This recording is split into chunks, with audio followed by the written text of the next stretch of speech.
Okay. Hi, Marcus. Welcome to the Souloist. Thank you, Zahara. It's great to be here. And great really to see you on the other side. It feels very familiar. So I asked you if you would like to introduce yourself, and you said yes. Yeah, that's fine. How do I introduce myself? I am a senior lecturer at the University of the Sunshine Coast, where I teach history and futures. And I know, Zahara, you want to ask me more about futures, so we'll bookmark that one. I am a musician, I'm a poet, and I'm a writer. I'm a meditator, been meditating for 6 years, but I started yoga, 50 years ago. That feels like a really hard to imagine, but it's true. There was a young lad in 1972, doing all these yoga postures and so on. So I'm an adventurer. I'm an embodied intellectual, you might say. I travel a lot. These are all doors that I've photographed from various parts around the world. Because I love doors, because doors are like invitations. They invite us to go somewhere, and each time we open a door, we go through into a different world, almost into a different future or a different past, and so on. So for me, I play with ideas. I'm an optimist, and I've spent a lot of time in schools before I entered the university world. So I taught in an undergraduate school, a neo-humanist school. I taught there for 5 years. I taught in a secular parent-run community school for 4 years. I taught at the Montessori school for 5 years, that sort of thing. I've enjoyed, when I used to teach music, I enjoyed training and learning the Suzuki method with you, Zohara. And because, again, it's embodied, it's very much a direct method. And that's what I liked about Montessori. It was a directness there. I've trained as an interplayer, which is an improvisational dance process. Edited a whole book on that, in the sense that it's using the body, engaging the body, imagination, and so on, releases this huge amount of emotional energy, because we're very much heads in this world. If I move my computer, I'll look more like a head, right? So just this talking head, talking to people, and of course that's not who we are.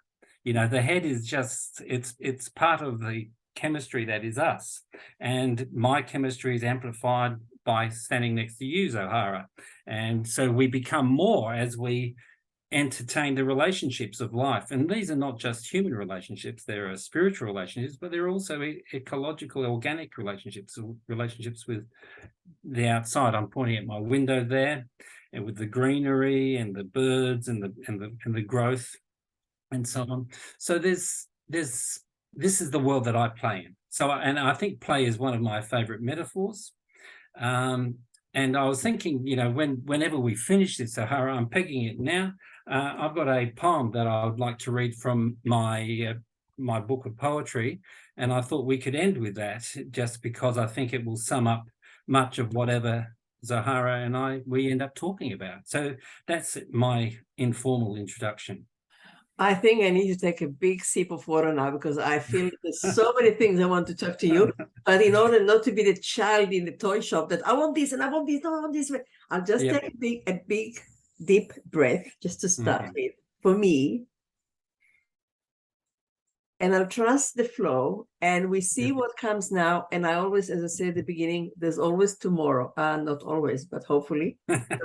Being an optimist, as you said, we can always continue. But I will just see what the first thing which comes to mind. And as you said, Marcus, first I want to say that I'm so thrilled to know that we've got even more areas of interest, which I already knew about. There's so many things that you said, and I think, yes, I want to hear more about this one. But maybe I will start with the one which I don't have a vague idea what it is. Not really. Yeah. I remember first time when we met and you told me that you are a futurist. Yeah. I thought that you were joking. I thought you mean that you believe in future. And then as you went on, I thought, no, the man is really serious. So please, could you, and I know that like me, there are other people who don't know what futurist is. Yeah. Is it true that this is a quite, just to start with this technical question, is this a new subject on the blog? Yeah. Okay. It's relatively new. It's, I guess, the first futures courses probably appeared in the early 70s. You may remember Alvin Toffler's book, Futures Shock. I don't know if that's a book that, readers may know or listeners may know of. That came out, 1970, 71. And I think, it birthed, you wouldn't say an industry, but there are different kinds of futurists. There are different, creatures.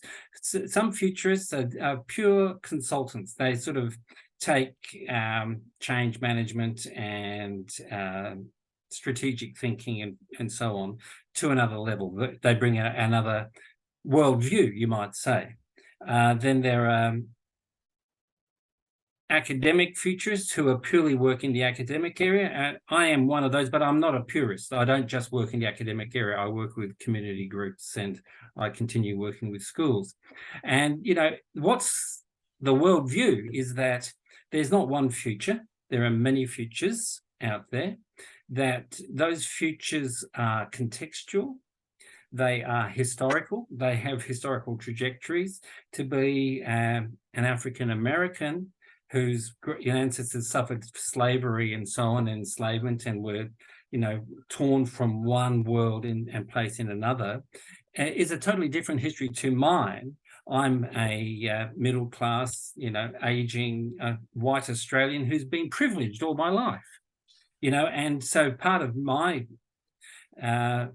history is a sense of obligation to give back. If you are privileged, then you should use your privilege in some way. But that's my personal one. So, but we all come from different parts of the world. Now we're a very mobile world. But some people have been in one place all their life. My wife has been in one place all her life, really. She's moved with me to different places and, enjoyed different experiences. But, essentially, she comes from this one place, whereas I've moved around all over the place, and I know you have as well, Zahara. So we're sort of the mobile sort of flotsam and jetsam of this world, you might say.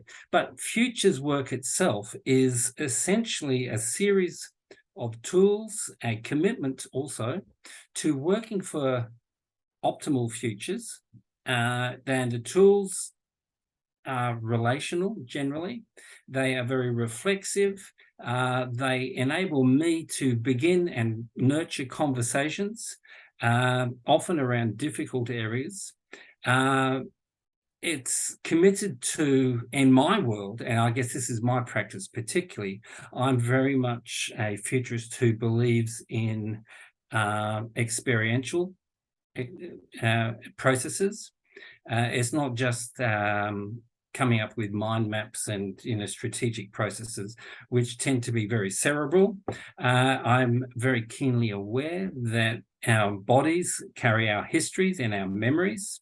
And of course, there might be trauma there and other things as well that need honouring, nurturing, and addressing. We can't free ourselves from the pain of the past, especially a colonial past, for instance, without addressing directly the historical and also the existential stuff that comes with all of that. But sitting behind all of that is this spiritual vision that I have of the evolution of consciousness through struggle, through all the difficulties that not just humans face. I don't see consciousness as something that's uniquely human. I see it that plants, animals, rocks, everything. This table that I'm sitting at are all different manifestations of consciousness as we co-evolve. I've got my mouse here from the computer, wherever it is. I can hardly see it there in the image, but I'm holding this mouse, and that mouse and I have a relationship. Not only do we have a linguistic relationship, it's a mouse, because originally it had a tail before, and, back in the 1990s and noughties, but it was called a mouse because it resembled a mouse. The color is gray. Of course, you can get red and blue mice now and all these other sexy colors, but, this is the one that I have. I have a relationship with that, just like I have a relationship with my teacup. So for me, that relationship is the teacup was crafted by people. There it is almost. And, it's made from the earth, the clay of the earth, which is millions and millions of years old and is the result of, geological processes. It represents an aesthetic dimension of culture and life. Of course, I'm drinking the tea from it, which is a very British thing to do because my ancestors are British. But, it could also, the funny thing is it's got an oolong tea in it from China, or the dribbles of it. And that's my connection with China, as you can see if you're looking at my doors over there. That's from wandering around the back streets of Taiwan, actually, from not Taipei, but one of the smaller cities there. There's Zahara, it just unfolds and like a piece of string. How long is a piece of string? So to me, there have always been futurists, people who in the ancient past planned the Roman Empire or the Chinese Empire. There were people who were thinking, how do we achieve our goals? The difference is that futurists, by and large, have a commitment to ethical and optimal futures, inclusive futures. And I think that's something that I'm very passionate about, is that we speak not just for a vested interest group. So futures is becoming quite a sexy term. So Shell's been running futures scenarios for 30 or 40 years, but, Shell's very invested in their own future, an energy regime that is not sustainable and blah, blah, blah. We know all of that. But, they've been doing futures for nearly 40 years, and they're famous for their futures work. And some of the people who work for them are considered, great innovative futurists. But, that's not my kind of futurist. For me, futures is about optimal engagement on behalf of particularly 7 generations hence, for instance. That 7 generational thinking that, is part of the Native American philosophy, particularly. Yeah. So that's, I don't know if I really answered. I'm sort of coming up with all these descriptions to try and sort of meet your wonderings about futures. You definitely answered. I want to see how much I understood from what you answered. So let me just reflect back to you. I remember when I first heard the word futurist, which I never came across of it before. I thought, what is this? Like when child learns something, I needed to put a title on it. So I'll start to, like a dog, sniff it and see what is it, how, and then at some point when I feel comfortable, I will kick all the definitions and I will try to come out with the ones which speak to my body, to my heart, the one which I embodied. So I did not know until now where to put futurist. Like if I needed to put a title, and I will be very regimented with this. Is it psychology? Is it philosophy? Is it science? The big word. Mm-hmm. And as I'm listening to you, I'm having the feeling, and please correct me if I'm wrong, but if I'm just a little bit wrong, don't correct me. So I'll continue to explore it. I'm getting the feeling that it is much wider than I thought, actually. Yeah. It's a very wide subject, which makes me more drawn to it because I like things which are wide. I like things which have many possibilities. Yep. You said, a few words that really clicked with me when you said, there are many, there's no one future, there are many futures. And I was thinking about parallel futures, which I always think and try to actually, what would be the word? Maybe dance between them. Not thinking at some point at the beginning of my new age life. I was thinking, like everybody else, that I can create my own future. And I know this is partly, very partly for me. It's true, but there are many things that will happen that I did not create. And Yep. if you ask me, I said I wouldn't want them. Yeah. It's the flexibility, the fluidity, and trying to dance with and I'm deliberately not saying developing, because it's not an active thing. It's being open to a few options or many Yep. options. Yep. And that leads me to, at the beginning, you introduced yourself as an optimist. Mm. And then you were using optimal future. Yep. So can we actually just look at this one? Are they connected? Well, obviously, etymologically, they're connected. Optima prime means that the first of, you could say, amongst equals almost, isn't that right? But for me, my optimism comes out of the fact that I believe ultimately that human beings will do the right thing if given the right context. We all know that we can be conditioned into doing horrible things to one another. But so I feel that as a person who grows my optimism, I have to nurture it. You can't be an optimist without actually acknowledging that there is a world out there that can lead us totally in the wrong direction, you know, in terms of damaging the planet, damaging peoples, and so on. And there's a lot of damage going on. So it's not, optimism is not damage control.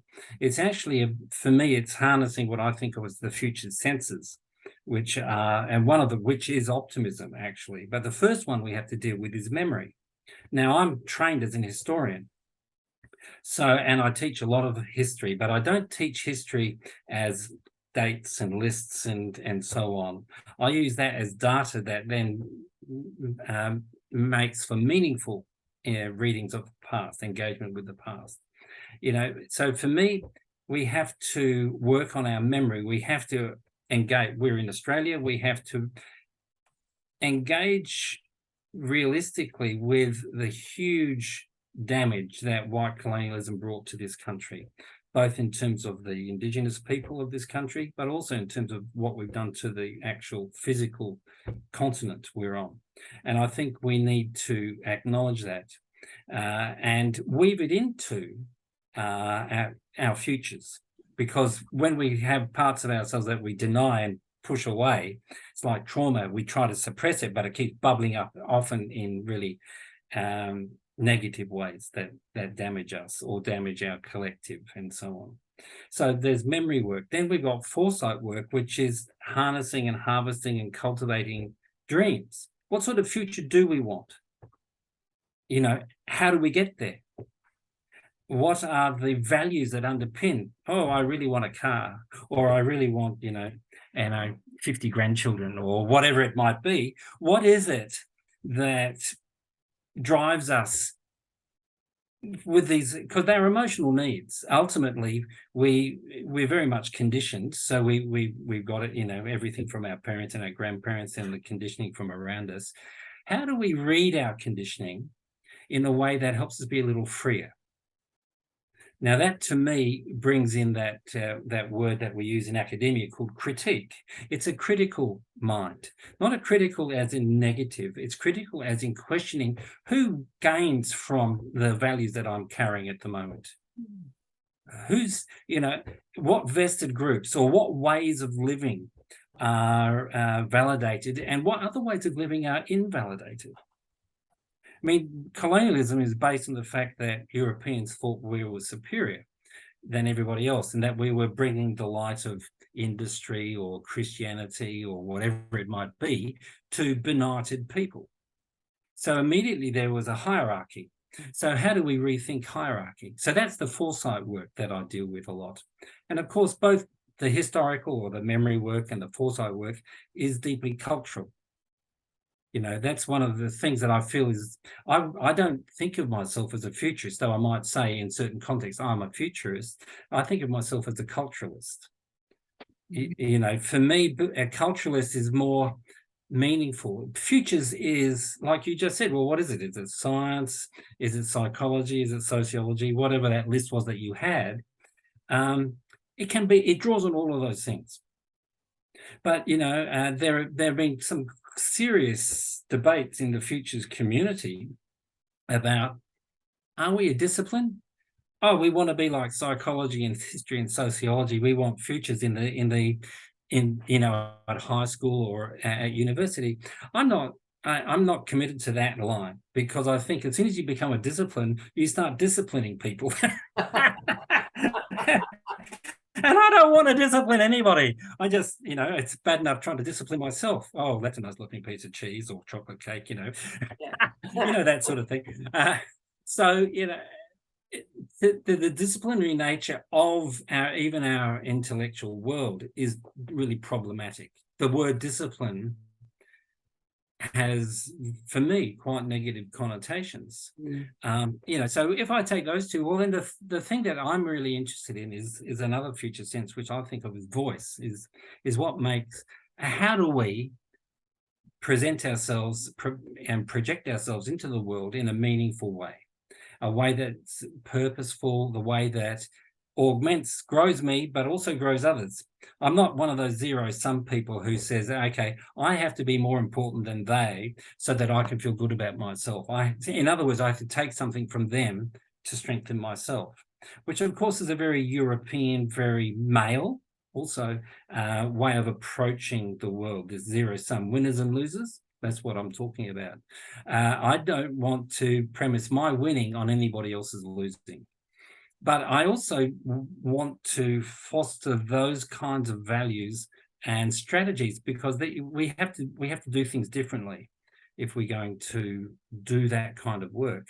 How do we develop voice in, you know, agency, efficacy in the world, you know, whatever we want to call that? How do we develop that in others and continue to grow it in ourselves? We're still alive, so we're unfinished projects, right? So we're still finding our way into our own futures in a way. So that's the third future sense. The fourth one I think of is optimism. It's what do we do and where do we look to grow our optimistic mindset? You know, I need to do things. I need to know that I can make a difference for the better in our world. I also need to know that I'm not alone, that there is a community out there of people doing the most remarkable stuff. And I'm constantly, I'm just always looking. I'm surrounded by books, which are, you know, often, you know, they speak to me and they reassure me that, yes, these people are doing these wonderful things. And then, of course, because I am a spiritual person, I think that, you know, it's not just human beings making a difference. Everything is making a difference. I believe that there are things behind the scenes that we don't understand, and that for all the horrors of the world, you know, of which we can make long lists, starting with, let's say, Ukraine and Putin or whatever, wherever we want to turn, we can say that the work that is going on is beyond our comprehension, that there is a spiritual trajectory here at work, the Souloist work that you're doing, Zahara, you know, that we're all making little inroads and curating conversations that matter, that empower, because we don't have the simple vision of a white-bearded old God sitting up in heaven called Jehovah making life easy for us. We are individual unit consciousness. Most of us, you know, we might say, I'm kind of Buddhist, I'm kind of Christian, I'm kind of Jewish, I'm kind of whatever it might be, but we can't anchor ourselves in that sort of absolute certainty. That is always a violence. Ultimately, that certainty is a violence. And because immediately you close the door. I love questions, but I don't like answers particularly. So don't give me answers. Give me things to think about. A question built off a question, off a question, off a question. That piggybacking sort of stuff is really important. And then, you know, for me, there's ultimately the last future sense is longing, that we all keep on, something's calling us. It might be, if you're a pure materialist, it could be, oh, I just want a new car, I want a new home, or I want to, my bucket list isn't fulfilled yet, so I want to travel to the Arctic or whatever it might be, to see icebergs before they all melt, that sort of thing.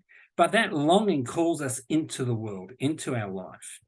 And human longing, I see it as a historian, I can see it in culture, I can see it in the past, I see it everywhere in the present. And, it's only when all hope has been killed, absolutely all hope, then if that longing is denied, that's why we have high levels of suicide, mental illness, alienation, depression, all of those things that are really critical indicators of our damaged humanity. Yeah, but that's another rant, Zahara. So many little and big doors you opened. Yeah, about questions. Like you, I like questions. I adore questions. Yeah. I remember from a very young age when I heard teachers saying, but I already answered this question. Why do you ask again? I used to think, because I was a very shy child, I used to think, but if I understood, I wouldn't ask again. So maybe the answers are not important, but I didn't dare saying it then. I needed to wait many years and to become a teacher myself, to encourage my students and the people that I work with, ask me questions, or let me ask questions. Don't answer them, because it just stops something. Do you know, Marcus, when you said that you see yourself more as a culturalist than futurist, it made an interesting shift in my understanding, or my feeling, actually, more feeling than understanding. It felt to me like you're bringing the future more to the present, by not leaving it there and just projecting on something which is far away. You're making it a part of the now. That's how I got it. And it made me think, because talking about future, and as I'm getting older, I think less about the future, which is one of the blessings of becoming an elder. Less about the future. I do think, I hope that I will die in my sleep, or that I won't suffer, or I won't die alone, or things like this. So that's the future. But it's much more about really the present, widening the moment that I live now. And also, recently, more and more, bringing the past, the thing which I can learn from the past around or about my present moment. And you talked about the longing. The longing, I know that the longing sometimes can be, for me, maybe it's very personal experience, but I think I share it with others. It can be really painful. Yeah. It can be so painful. And I'm talking about longing, not about craving, because we know that there's a big difference. That's painful too, but yes, different. It's a little bit easier to achieve. If I crave chocolate, I can get a chocolate. But if I long to something which is much beyond me, and I'm only learning now in the last few years how the longing is a part that I'm going to live with. And it's okay, maybe even if it's not pleasant, how the longing is important for me to, what will be the word, to nourish me, to remind me how irrelevant I am, or relevant at the same time. It's really all the things which play together. And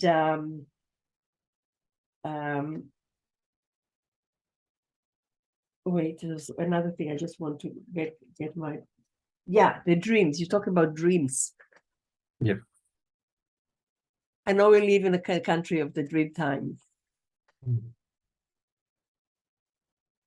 And I know dreams have got so many understanding and connotation to different people. What happens when a person, what do you think? I'll bring it very personal now. When a person has got a dream, and I'm sure we can even argue about what the dream is, and I'll just put in a pause. I'll put a pause. I pause for a minute. Even the word argue. Every word is actually igniting something. I know that in English I hear many times people say, And we can argue, and I understand that argue is something which brings to what is the word? To more inquiry. Yep. But many times when a person says you can argue, and I think I don't want to argue, I already accepted it. Why do I have to argue? But I think it is coming from the culture which I'm coming, Jewish culture, which has everything. You argue about everything. Yeah, very discursive. Exactly. Yeah. Yep. So what I want to say, because I'm already jumping, there's so many things. As I said, I'm the child in the toy shop. But let's just talk about the dreams. When a person has a dream, big dream, small dream, doesn't matter. Not a dream about the car. Not that it's not important, but not that's not the one which I mean. And the dream, personal dream, family dream, big dream does not come. Yeah. How do you see this one? Is this our ability to be flexible and to find another dream instead of this? Because many people which I meet have a dream, and when the dream does not come true, they feel that they've done something wrong. Yeah. There's a bit of blame that comes with this. Yeah. It's a really interesting, and it's also a very difficult question, that one. I think and this is a futurist technique now, we would say, well, whose dream do you have really? Is it your dream? Do you want to be a great basketballer, the best in the world? Or have you inherited that from your mum or your dad who are living their dreams through you? Have you, as the good daughter or the good son, taken that on? A lot of our dreams are dreams to do with fulfillment, which is accessed through societal metrics. How do we know that you're successful? Is it the number of books on your bookshelf behind you, Zahara? Or the number of pianos or guitars that we own? You're a pianist, I'm a guitarist. How do we know we're successful? And this is something that's got spiritual and religious implications. As soon as Martin Luther unlocked the door on, straight to, the straight road to heaven is through the sacraments from the Catholic Church, and he made it personal, we started worrying about, am I saved or am I one of the damned? And that sort of stuff. So there's a societal historical context that frames our dreams. I wanted to be a great guitarist. I'm a good guitarist, but I wanted to be a great guitarist. And I suddenly realized, one, that I had possibly not what it took to be a great guitarist, but also that I had other interests. I love books and writing and reading and poetry and gardening and bushwalking. There's whole bunches of me that were being suppressed in my attempt to, in my 20s, this is now, to achieve what I was seeking to achieve. And then I discovered that actually what mattered more to me than being a great guitarist was people and the planet. That was my really waking up in my 20s. That was when I really started doing meditation more seriously and so on, that I felt that the gift of music is a gift in itself. It doesn't matter whether you're Horowitz on the stage, a deeply miserable person half the time, but at the same time, we can give pleasure wherever we are. I mean, I can be sitting with a bunch of 12 or 10-year-olds, 5-year-olds, whatever it is, with a guitar and sing them a song, and they're just as happy as if, I was on a concert stage performing, some great sonata or something. So, I had to sort of say, well, what are my values? How do my values, and are they my values? Which values am I contaminated with? If I value success as being at the very top of the professional ladder, or being, in some way extrinsic to myself, I've given away some of my own authority. You used the word authentic. Before we started, you said you want an authentic conversation. Well, to be authentic, we have to own ourselves. And this is a deep, deep process of reflection. I don't know myself. Even now, when I write my name, it feels weird. Even now, I think that, this bit of ink on a piece of paper or a scroll on the computer, what does it say? What does it mean to be Marcus? It means nothing to me at one level still. And I've struggled with that ever since I was a very young person. And so, and because we, as social beings, we're chameleons. So we're always taking up and reflecting back messages from our societies, our communities, that we're receiving, that we want to validate ourselves via transmitting as well.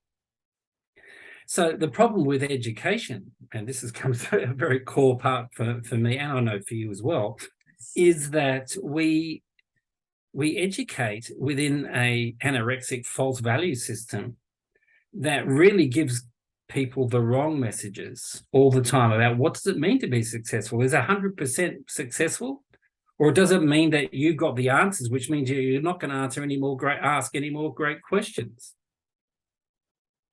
If you kill the questions in people by saying we want the answers, we're damaging people.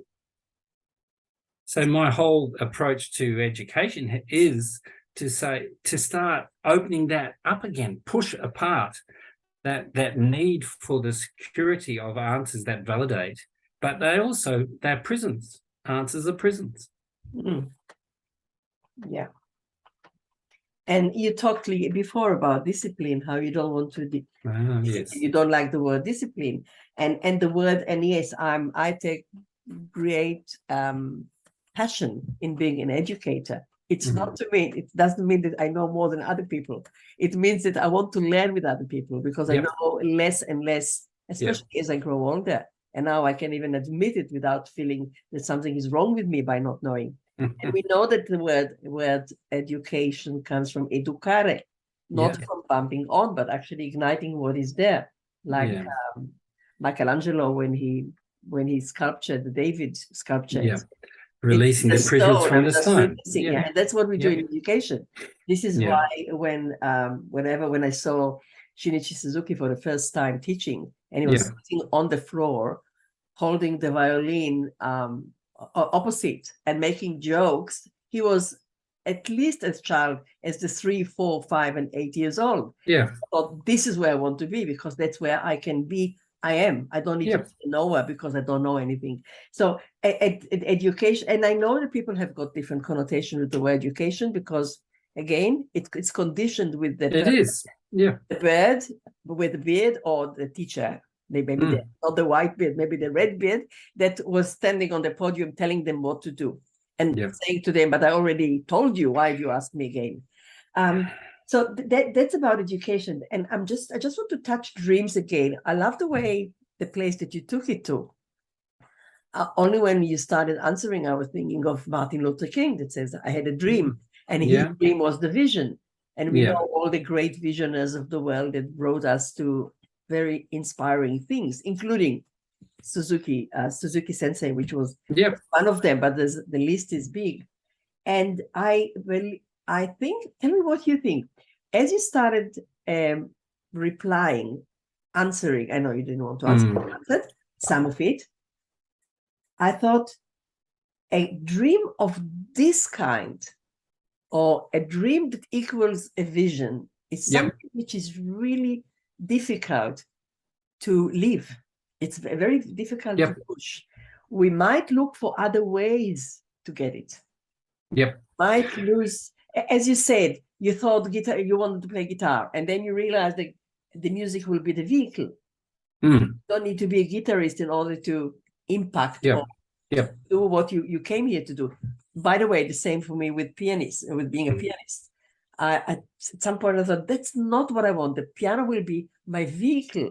It's not my aim to become the world pianist. But you're just about to say something, so let me pause and you come in.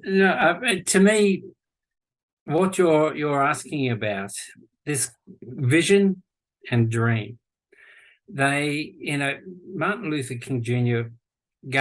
he was able to articulate a great longing. So there's that future sense, that longing. He was able to frame it in a way that was culturally in sync with his time. He was a Baptist black, minister. So he has the rhythm. He has, it wasn't just the words, it was the delivery too. And that delivery is as important because it's culturally contextual, and so on. So to take a dream or to offer a dream to the world, that he has a dream for his own people, Black African Americans in the mid-1960s, still suffering a huge amount of violence. The Ku Klux Klan was doing really well and so on.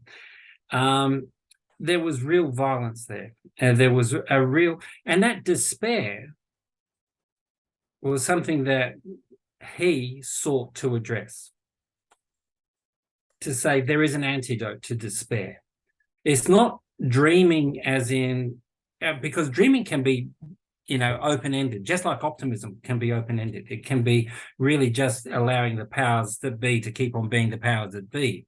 No, his dream was a dream about working towards something, the striving and the struggling. And now I see struggle and striving as something we're all engaged with all the time. And it's to do, and that struggle grows consciousness. It grows awareness. It might grow awareness one neuron at a time. It might be very slow, but it's at the same time that growth of consciousness is, essentially why we live long lives, if we're lucky to live long lives. That I've been 3 or 4 or 5 different people over my lifetime now, because I've had the luxury of time. So time itself is a luxury, but time is not linear. Even though, 50 years ago I was learning yoga as a 13-year-old or whatever. No, that's just one dimension, because part of that early experience is still with me now. It's folded into, time folds. It's a kind of like a brocade or a weave. And, I've got it on my arm here. See that there? It says futures, past, presents, and futures. And it's the worm Ouroboros, and it's weaving together. Because, there is no present without a past and a future. There is no future that's not available, as you said quite correctly, in the present. The future is in the present. It may not be clearly expressed yet, because there are other futures contesting with it. And of course, they all work out over time.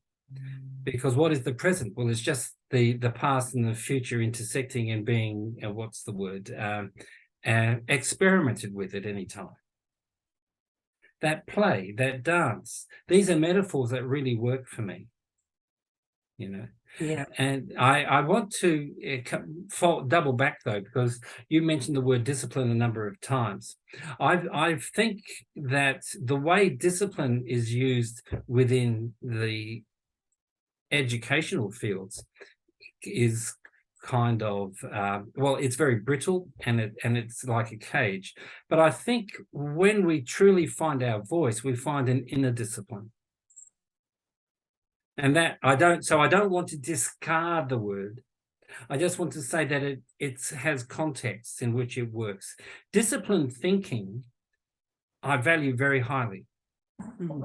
It might lead in directions where I think, no, I don't want to go there, or I disagree with that. But I can admire the way that the logic and the reasoning works. It's rigorous, or it's tight. Okay. And it means that then I have to put on my philosophical hat and say, okay, what are the values and the assumptions about reality that are leading to that kind of thinking? So to me, discipline is, and of course, in my own life, I've meditated twice a day for 36 years. That's discipline. I don't even think about it. I don't even play the guitar that much. And so, I mean, so it grows up from the inside of me. Yeah. And it builds me too. Yeah. There. Yeah. A week ago, ex-student came. I mean, he used to learn with me. He finished on the graduation levels. Beautiful, beautiful young man. He came to visit me with his mother to say Happy New Year, whatever. And we were just talking. And he said, do you know what is, he was a very fine pianist. He didn't choose music as career.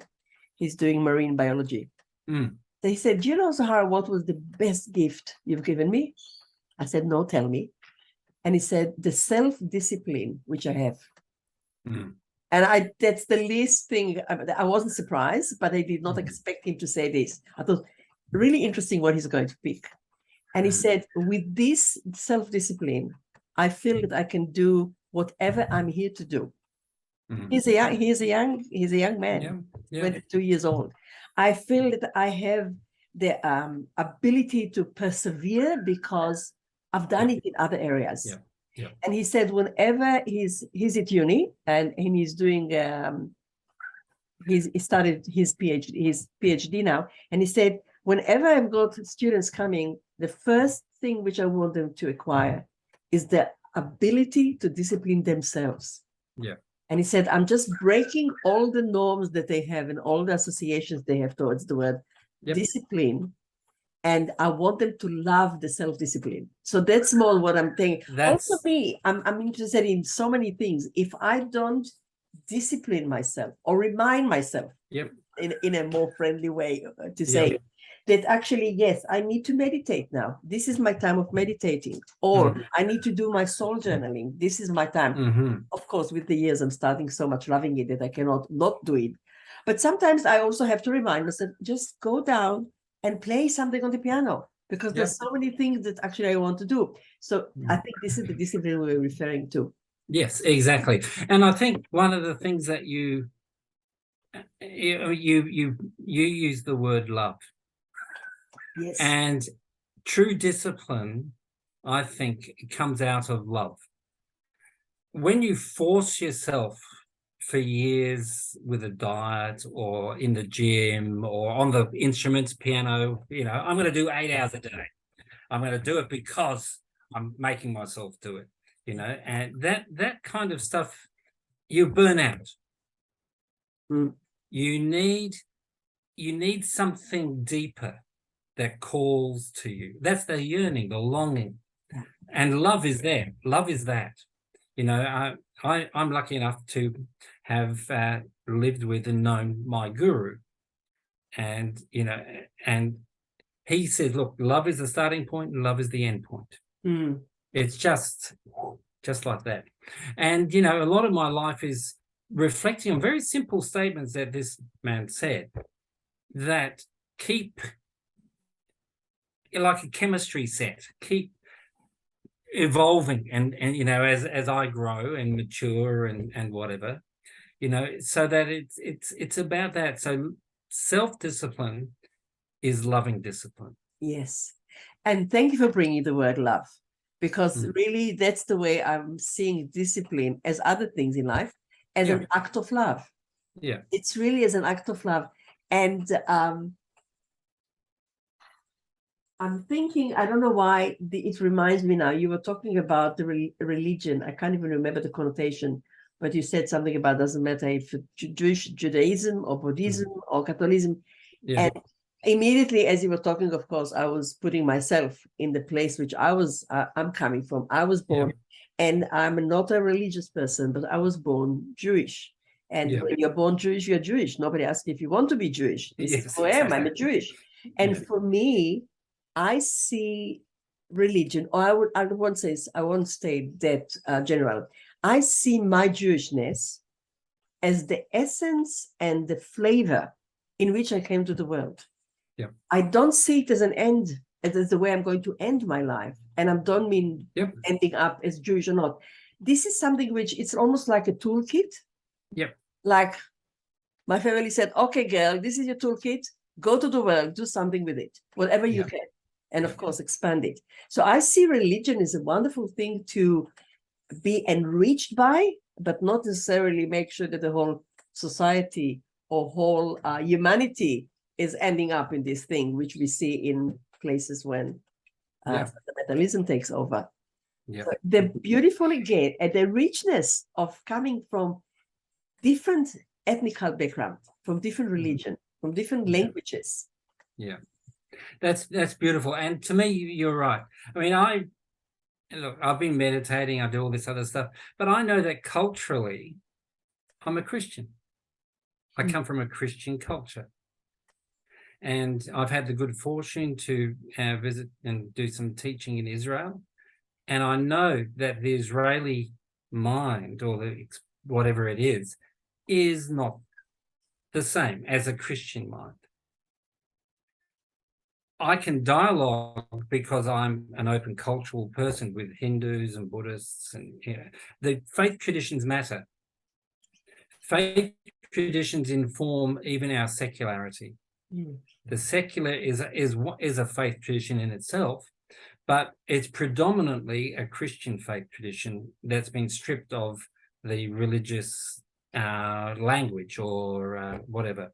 I look at the material world of capitalism or late capitalism, whatever we want to call it, and you can see that it is an expression of the logical unfolding of certain assumptions that started off with the Christian worldview. It's really very interesting for me. So let's say I talked about my little book here where come on, really see it, but I know name. it's hiding there. It's called The Next Big Thing. But I've got poems in here that are Buddhist / Hindu tantric. I've got poems in here that are very, very Christian. I've got a set of love poems which I wrote in the 90s. A dialogue between St. Francis of Assisi and St. Clare of Assisi. There's a whole bunch of stuff in there in which all the aspects of myself, or not all, but I mean, a lot of the aspects of myself, different concerns, explorations, get expressed in a book like that. And it was really interesting pulling that book together because the first poem goes back to 1979. And it was actually, I realized after printing, I thought, no, that was written in 78, not 79. Doesn't really matter. The point is that those things that preoccupied me in 1979, like love, spirituality, meaning, culture, they are there in all the poems, all across that, like it's a trajectory. So it's like following the breadcrumbs. You said before, Marcus, that you see yourself as a different person throughout your years. And I know what you mean. And at the same time, I feel that we are many people inside us. I always say that every time I discover another part of me, and especially the ones which are not very pleasant to discover, the one which I suppress. I don't want you. No, that's not me. And the one which I projected on other people. And more, I see myself, I always say that I see myself like a conductor that stands in front of the orchestra of me, of everything that makes me. And sometimes if I'm aware enough at this particular moment, I manage to say, okay, your turn. And sometimes there's a little triangle that will say only the back. Exactly. But it's just knowing that I'm an orchestra of selves. And if I'm aware, I can choose more and more of which one to enhance and which one just to own, but not to let it run me. So when you were talking about the poems that you see the same topic coming through other years, how would you say, you can just pick one topic if you want to make it easier for you, or talk about a few of them. How do you see it evolves and develops and changes? I can demonstrate it by reading two poems instead of the one I was thinking about. Okay. I'll read that poem that I wrote in 1978, wherever it is, somewhere in here. And then we can contrast it to a poem that I wrote about 5 years ago. So look, I've got a poem to Monteverdi. So it's here it is. So this one, one of my weird things is that I love language. Can't speak any properly, but I love them, and I'm always learning languages. And I studied medieval English literature, so I was reading the very early English stuff, and I wrote this poem at the end of my second year at university, and it uses the form and the language, not the language as in the original language, but it uses the images of medieval English poetry. So it goes like this. Golden is the sun, full of strength of life's ultimate plan. Sorry is the man who cannot sing, for life is on him wasted. Amber are the days of autumn's lull, full of the calm of life's fulfillment. Sad is the man who cannot dance, for life is on him wasted. Blue is the ice of winter's sleep, full of the peace of life's ebbing tide. Poor is the man who cannot rest, for life is on him wasted. Green is the leaf of spring's new birth, full of the majesty of life's renewal. Tragic is the man who cannot love, for life is on him wasted. So you've got the four seasons, very, very Anglo-Saxon, you could say. You've got and a little turn at the end of each one, which is the sort of the motif of the medieval style of poetry. Yeah, it's got the gendered language of the man and so on, which I acknowledge. But in the context of 1979 and of me responding to the poetry that I've been reading, that works. Now, this one. Can you read the name? Can I read it again? Sure. Sure. I think a poem needs to be read. Oh, yeah, no, I would. At least twice. I would agree. Golden is the summer's sun, full of the strength of life's ultimate plan. Sorry is the man who cannot sing, for life is on him wasted. Amber are the days of autumn's lull, full of the calm of life's fulfillment. Sad is the man who cannot dance, for life is on him wasted. Blue is the ice of winter's sleep, full of the peace of life's ebbing tide. Poor is the man who cannot rest, for life is on him wasted. Green is the leaf of spring's new birth, full of the majesty of life's renewal. Tragic is the man who cannot love, for life is on him wasted. Thank you. So how do we evolve? Well, this is an ongoing inner conversation that I've been having all those years. This poem is called The Next Big Thing. So it starts out with the last line that you could say of the other poem. Before you go on, what is the difference in time than the first one? 40 years, roughly. 40 years later. Yeah. You're going to read it 40 years later now. Yep, that's right. So that last line of the previous poem is the tragic is the man who cannot love. Okay. So here I start off. To be human is to both love and fear. To rush in with open hearts where fools fear to tread. To flee in terror at the shadows that haunt our dreams. To be human is to bear this contradiction. As the pilgrims bore, or wore, should I say, the shell badge on the road to Compostela. Yet my humanity is tight on me. I feel our skins cracking with the need to love more and fear less. I am called to trust in greater things, cast off the weight of the past and seize new opportunities to love and work in love for richer futures where a new humanity can breathe clean air. When I love, I am expanded. Fear cuts me off, diminishes me. And then I fail to see the pattern, fail to connect the dots and taste my connection to all that is.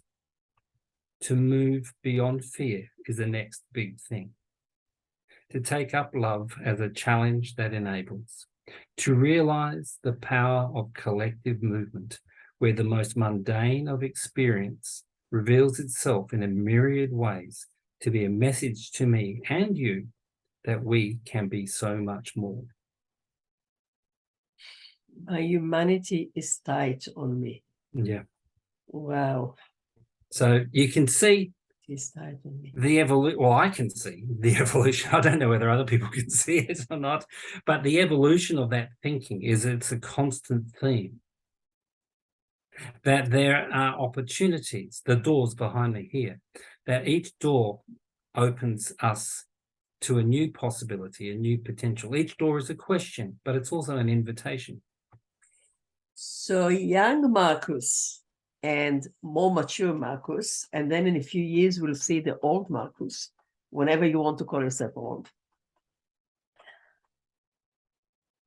I'm not, it's not understanding, it's a feeling. My feeling is that it's the same man.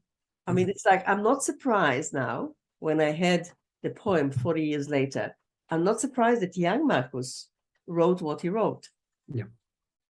It's really like the bud and the flower, and it's, it really meets the place. You know that I'm also a soul purpose guide. I'm helping people to find the gift they are born with, and their gift what they're born with is not the thing that, sometimes parents say to the child, you can be whatever you want. And some children actually misinterpret and say, okay, so I want to be a rich man, or it's not. You can be whatever you were born to be. Now I can help you. Maybe I can, if I'm open enough, I can help you navigate to find it. Yeah. But there is a gift that everyone is born with. It's not something that, okay, what shall I be this lifetime? Okay, I'll do this one. And I can see also when I look at myself, when I look at people who are close to me, when I hear what you're telling me today, that young Marcus, mature Marcus, old Marcus, same person who evolves to be who he was meant to become. It's just so, so beautiful. Yeah. Yeah. No, you're right. It is beautiful. And that line, I see it as a line of flight. Like, we drop messages in bottles when we're 18, and we can open the message up at 48, 58, 68 and read the message and hear my 18-year-old self messaging myself now in the present. I feel, Marcus, that people who can see it, it's like, I like saying it like a spiral, because our life is not a line. It's like a spiral, and we just go deeper or higher, whatever you want to see, or maybe both. And it's like when we meet ourselves every time in a different place, I think, or maybe this is what I would like to believe, that we end our life with less, if at all, regret and remorse. Yeah. Because we can see by the way, I also love language. And because I love language so much, I feel that I know very little about language. Every word is triggering me to another thing. And I said, no, that's not what I wanted to say. I need a deeper one. One day we'll create a new language, Marcus. Yeah. One day. But I see that the richness in life is created by going through these lines. Yeah. But I'm not actually, I lost what I wanted to say when I started to say about language. And I was referring to the remorse and the way that we can see the continuity of repeatedness or enrichment of what we were born to do. Yeah. And you said at some point, you said that you call yourself an adventurer. And reading your bio is seeing a man who did so many things that I found it impossible to pick something. And I said, I don't have to pick, because everything will come and express itself through you as you're talking. Yeah. I mean, we meet challenges and we think, okay, how do I address that? Am I up for it, or am I excited by it? If I'm not excited by it, then I probably should go and do something else.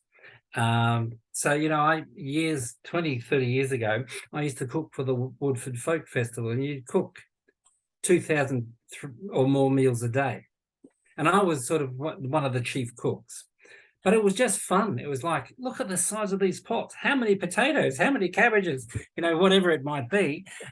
And people loved the food because I put love into the food.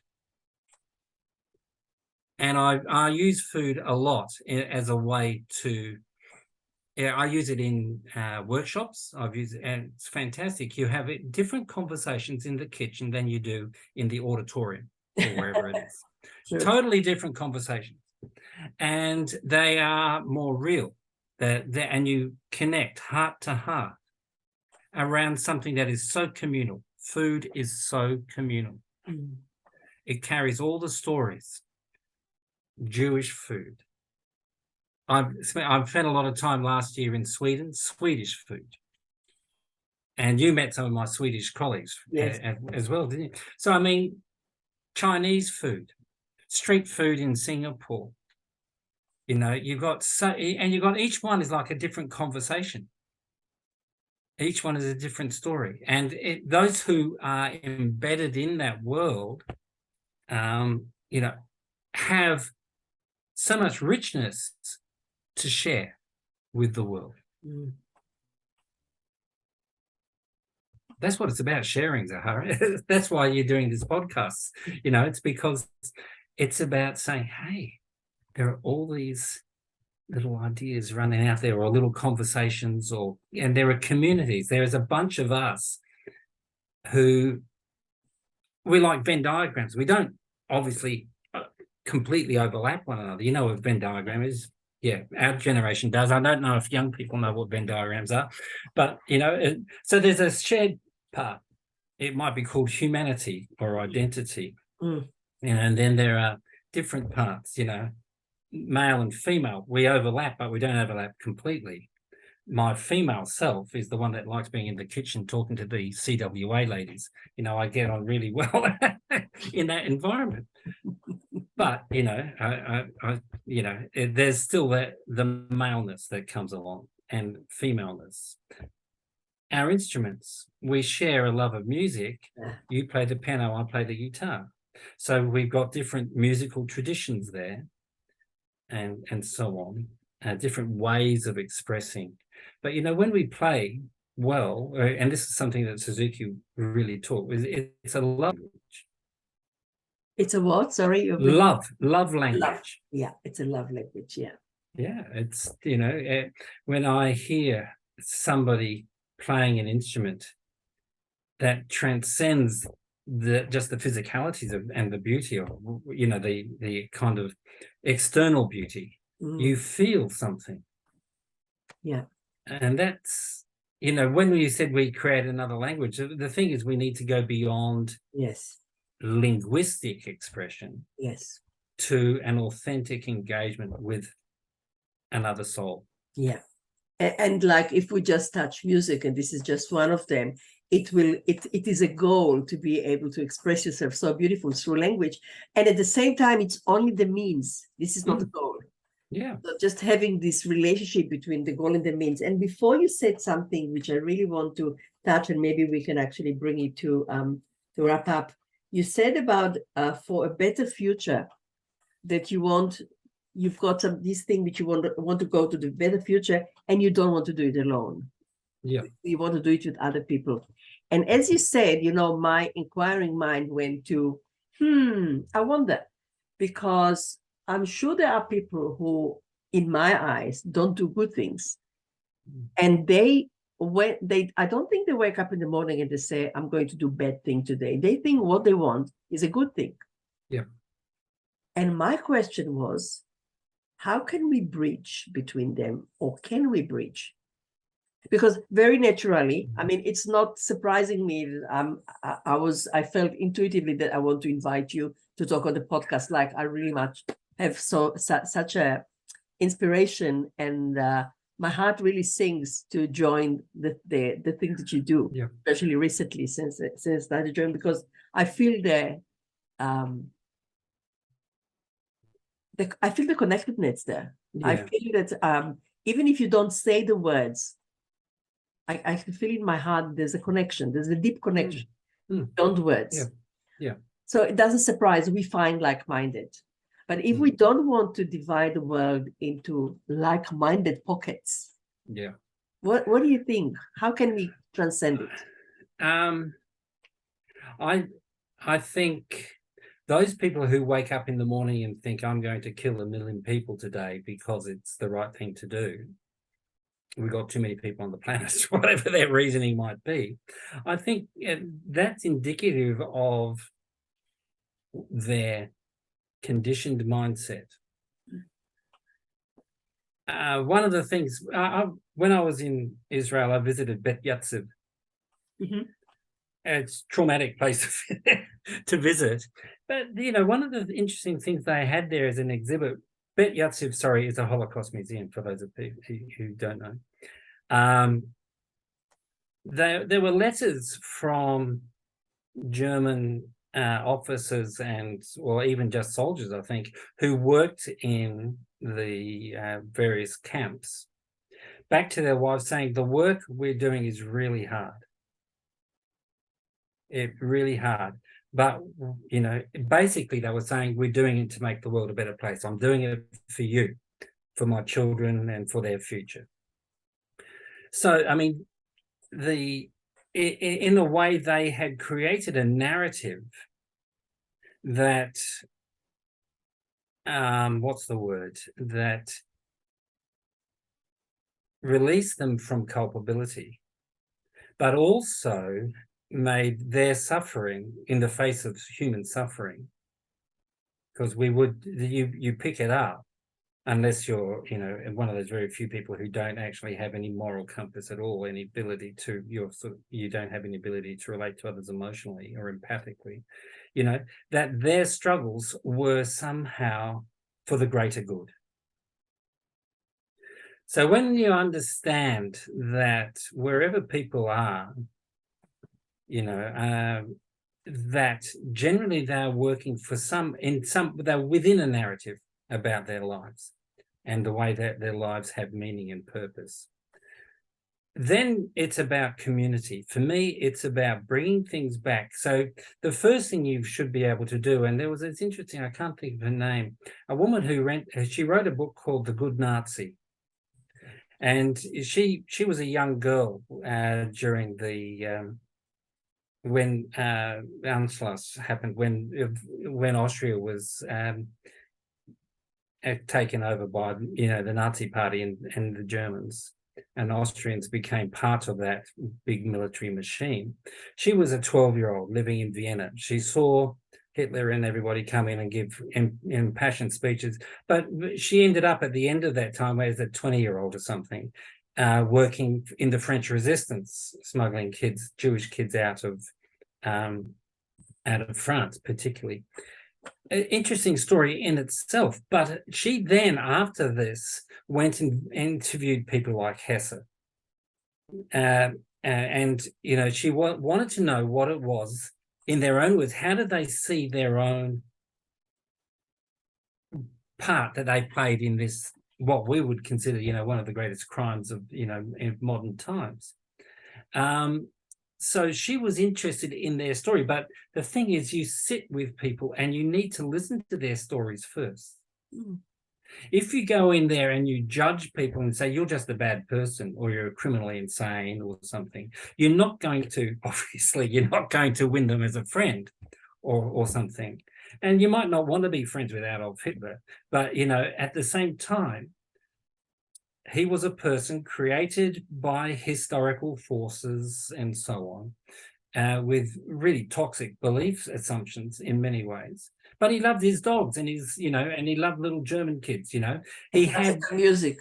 Yeah, and so he had these little sections where you could say, yeah, I can relate to him in that section. Then what do? Well, we have to listen. We tend to go into all these situations as though we're full. But we have to empty our glass out and we have to listen. We have to be present for that other human being to tell their story. And that's what this woman, I wish I could remember her name, but, you know, this woman spent the next 30 or 40 years going around interviewing various high-profile Nazis that hadn't been shot or hung or whatever, to find out what made them tick. Very, very interesting work. It's not work I find easy to read because I get too emotionally caught up in this, you know, it hurts me, great mental pain. But at the same time, there's something important in that ability to be present with people. And isn't this as important, Marcus, for all of us to own that, I won't go as far as Hitler, but to own that we all have bad parts, and the thing is just to be aware of them in order not to make them bigger. Yeah. Yeah. I would prefer to say we have limited parts. We have Limited. limitations on our consciousness. What am I prepared to tolerate? I grew up in Australia in the 1960s, okay, when Indigenous people were never seen, really, in my white world. There was no memory of an Indigenous past. It was an erasure, okay? And I remember, my mum, who's really a lovely person, but she said, look, Indigenous people are going to die out. This was something that we'd been told by the eugenicists of across the first half of the 20th century. We in Australia were told that Indigenous people had a recessive gene that they were going to die out. And essentially that was one of the grounds for assimilation, the stolen generation, and all that sort of stuff. So, at that time, if that's all so if you're a young German kid growing up in Germany and your parents are really anti-Semitic and everything and blaming everything, that's what you're going to grow. That's your world. You're going to grow up with that. And it prepares you for violence. Not only is it intellectually violent, morally, ethically violent in that present, but it prepares you for other forms of violence maybe later. You just have to look at the way Putin's using Russian history to try and justify and mobilize the people today. Yeah. And so this is why memory is so important. Why, I start with memory in my futures work, and you attended that session on death, for instance. So we were drawing at first on our memories of death, and also how would we like to be remembered? That's another important question. So we've got people writing now. There's an Australian philosopher lives in the UK who talks about the good ancestor, but he's got a philosophical case for it, not just an emotional but not an emotional case only. That there are tools for thinking about the future. Tools to do with empowered community, tools to do with what does he call it? Cathedral thinking. We with your Souloist podcast, you're building something that will fit like mortar with other podcasts of a similar kind. For the Wild, for instance, is a great podcast. There are a number that do the kind of work you're doing. You're doing it knowing that you might get listened to 10, 100,000 times, whatever it may be, but in the future this creates a wave. The cathedrals were built over centuries.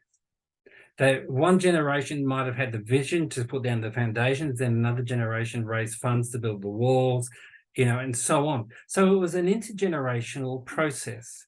We're involved in an intergenerational process now. This is why I do it, Marcus. Actually, the last many years, everything which I do, I ask myself, is this what the next 7 generation need? If not, I'll chuck it in the bin. It's the same as Yeah. So, Marcus, just before we wrap it up, the two things I'd like you. One of them, I would like you, before we say goodbye, if you've got another poem to read to us. Oh, yeah. And another thing which I'd like to ask you is because in 2 days' time, this year is finishing. If you've got any blessing or any wish that you can offer our listeners. Okay. I'll start with the poem first. Okay. Actually, should I start with the poem first or maybe the blessing first, actually? I think I should end with the poem. And I think for me, tomorrow is my birthday. Oh, happy birthday. I turned 64. And so the Beatles are always on my mind at the moment.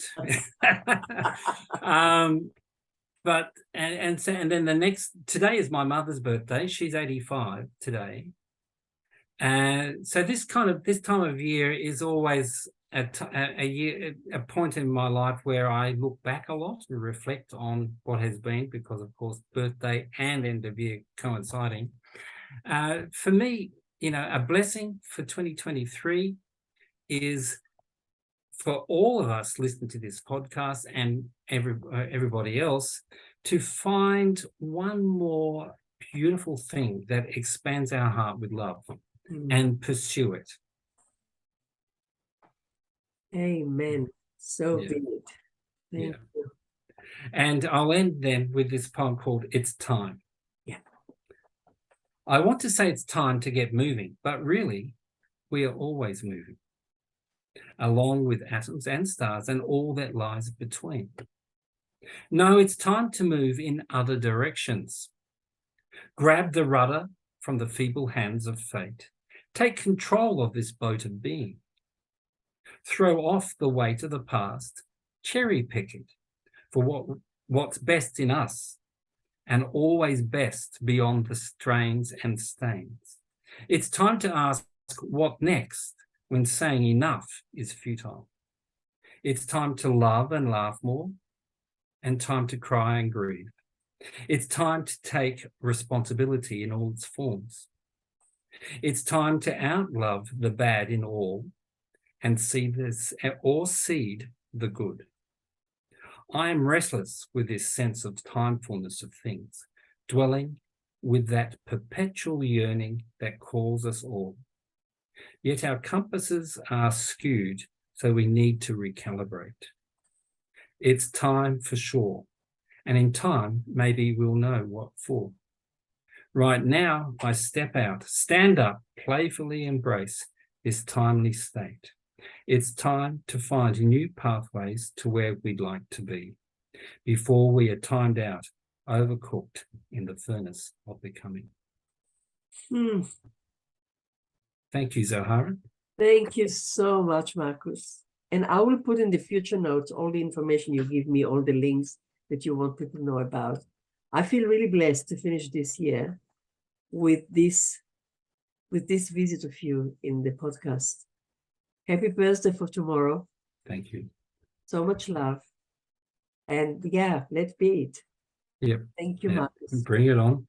I will also send you those 3 poems so that you can put them up so people can I'll read just stop this one for a minute.